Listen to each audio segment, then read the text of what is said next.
Hi, I'm Sunny Megatron, one of Cal Exotics Experts.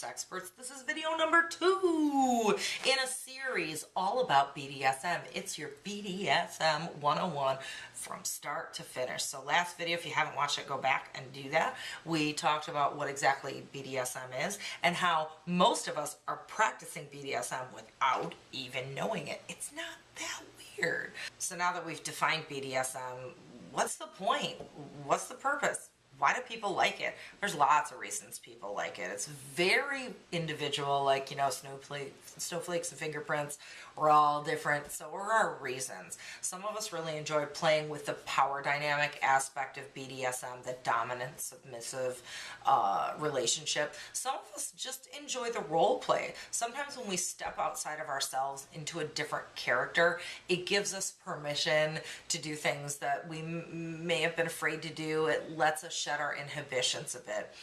Other people feel that when they share new experiences with their partners, that it fosters intimacy and it brings them much closer together. Now, these are just a few of the reasons, and the reasons are many, but they're kind of awesome.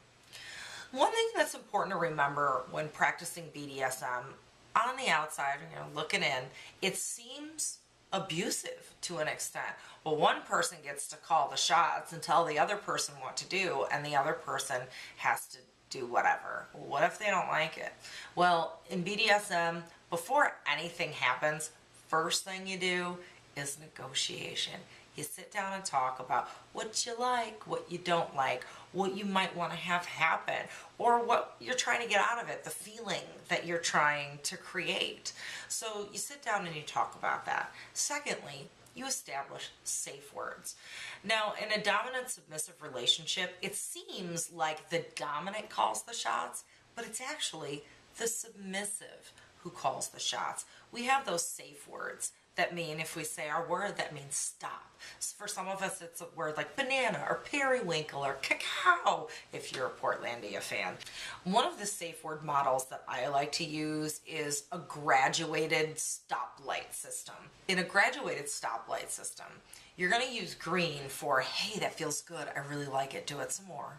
You're going to use yellow for, okay, I don't want you to stop doing that, but don't do it any harder. I'm almost at my threshold. And red means stop. I don't want you to do that anymore. That's kind of cool. The submissive is the one calling the shots. Not only do you talk with your partner ahead of time and talk specifically about here's what I want to do and what I don't want to do, you can give continual and instant feedback and direction during your kinky scene. So I'm going to give you that to chew on a little bit. While you're waiting for next week's video, sit back and think about what might you want to get out of exploring kink. Do you want to grow closer to your partner? Do you want to maybe assume a different role and lose some of your inhibitions?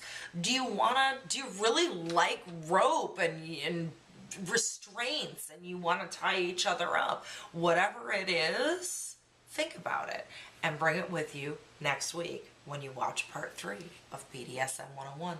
Until next time, I'm Sunny Megatron, one of Cal Exotics Experts.